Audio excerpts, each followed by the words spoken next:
আরে বেটা কি কমু মামা তোরা হ্যাঁ একটা তো ব্যাড নিউজ আছে। Bad news? কি ব্যাড নিউজ? কি হয়েছে বেটা, তোর গার্লফ্রেন্ডের বিয়ে হয়ে যাইতেছে, সবকিছু ঠিক মামা, আজকেই কাবিন করে লয়ে যাবো করে। গার্লফ্রেন্ডের বিয়ে জিতেছে?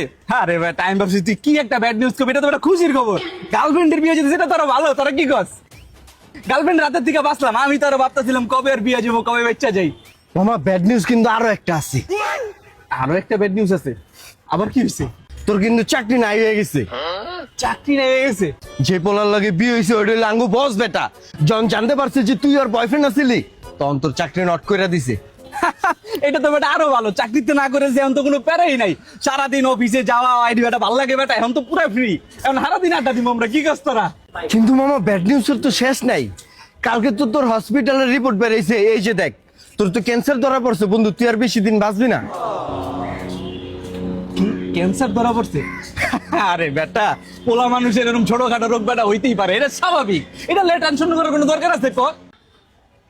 তাইলে থাক। কিরে তোর গাড়ির হানি কি চুল নাকি? তোর মাথাতে তো চুল পড়ে যেতেছে বাবা, তুই তো টাকলা যাবি।